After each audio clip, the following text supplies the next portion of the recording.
Kasba law college, আর সেখানেই অভিযুক্তর নামে স্তব। বিভিন্ন জায়গাতে রয়েছে এমএম পোস্টার, আর সেই এমএম যে শব্দটাকে বুঝবার হিড়িক তৈরি হয়ে গিয়েছে।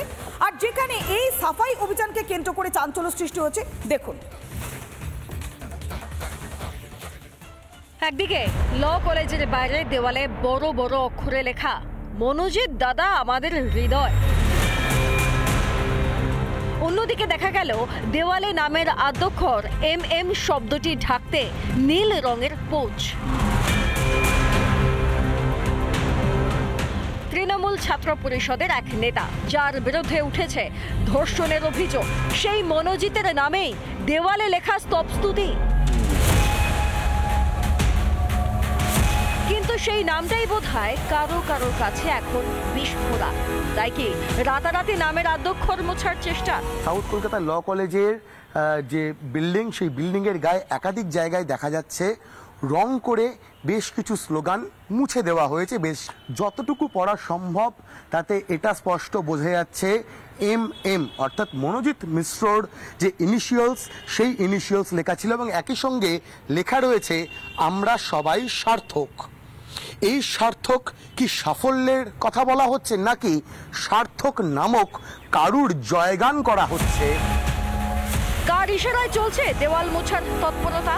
এই দেওয়াল লিখন মোছা হলো কবে এবং কেন, এটাই সব থেকে বড় প্রশ্ন। কারণ কলেজ ক্যাম্পাসেরই একটা অংশে এখনো অবধি মনোজিৎ মিশ্রর সমর্থনে দেয়াল লিখন যেমন লেখা রয়েছে, অন্যদিকে দাঁড়িয়ে অন্য একটি অংশে, অন্য একটি দেয়ালে সেখানটা মুছে দেওয়ার যে কাজ, সেই কাজ করা হয়েছে। প্রভাবশালী তকমা মুছে ফেলতেই কি এই উদ্যোগ? মেরাজ আলীর সঙ্গে ভাস্কর বসু, রিপাবলিক বাংলা। কসবা ল কলেজের ঘটনায় বারবার সামনে আসছে এই মনোজিৎ মিশ্রের নাম। তবে মনোজিৎ মিশ্রের একের পর এক কারনামা সামনে আসছে, তার কর্মকাণ্ডের তালিকা দীর্ঘ। আর তার তেমনই একটি কুকীর্তির কথা ফাঁস করলেন কলকাতার আরো একটি গার্লস কলেজের অধ্যক্ষ। শুনুন একবার।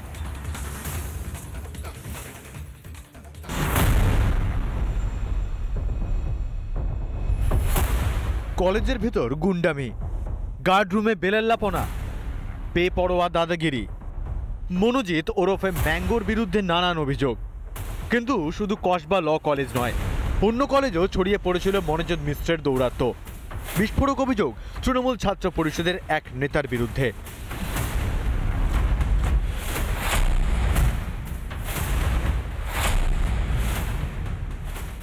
ম্যাডামকে ফোন করবো তাহলে, কারণ তুমি ঢুকতে পারবে না এখানে। ও ভীষণভাবে জোরে আটকে দিয়েছে। ও তখন না, মানে ওর সঙ্গে একটু হাতাহাতি করেছে। তখন সিকিউরিটি বলেছে না, আমার আর সন্ধ্যে 7টায় গার্লস কলেজে ওয়াশরুম ব্যবহার করবে বলে হাতাহাতি করেছে। তারপরে ওকে যখন ভয় দেখিয়েছে আমি ঢুকতে দেবো, কিন্তু আমি প্রিন্সিপাল ম্যাডামের সঙ্গে কথা বলবো। ও যখন ফোনটা তুলে ফোন করতে গেছে, ওরা তখন পালিয়েছে।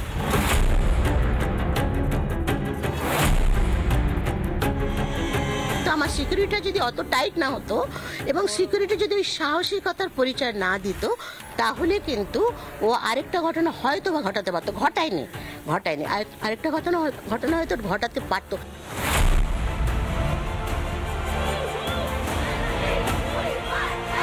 আরজিকর কাণ্ডের পর রাত দখল কর্মসূচিতে উত্তাল হয়েছিল রাজপথ। এই রাত দখলে নাকি যোগ দিয়েছিলেন ল কলেজের কয়েকজন। তাদের নাকি চিহ্নিত করে মনোজিৎ ও তার সাঙ্গপাঙ্গরা। তারপর হুমকি থেকে মারধর সবই চলে বলে অভিযোগ। একজন পড়ুয়াকে বা একজন প্রতিবাদী পড়ুয়াকে এমন মারধর করা হয়েছিল, তাকে রাস্তায় ফেলে রেখে চলে গিয়েছিল এই মনোজিৎ এবং তার দলবল। এ নিয়ে নাকি পুলিশও অভিযোগ জানিয়েছিলেন আক্রান্তরা।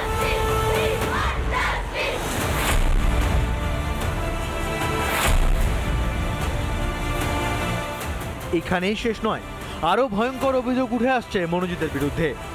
মনোজিতের পরিচিত কোনো প্রাক্তনী কলেজে এলে নাকি তাদের সঙ্গ দিতে পাঠানো হতো ছাত্রীদের, সেটাও তাদের ইচ্ছের বিরুদ্ধে। কোথা থেকে এত দুঃসাহস পেল মনোজিৎ? কিসের শক্তিতে দিনের পর দিন দৌরাত্ম্য? এর জবাব চায় বাংলা। রিপাবলিক বাংলা। নানা ধরনের কন্টেন্ট দেখার জন্য লাইক করুন, শেয়ার করুন আমাদের ফেসবুক পেজ, সাবস্ক্রাইব করুন আমাদের ইউটিউব চ্যানেল। পাশাপাশি অন্যান্য ব্রেকিং নিউজের জন্য অবশ্যই চোখ রাখুন রিপাবলিক বাংলায়।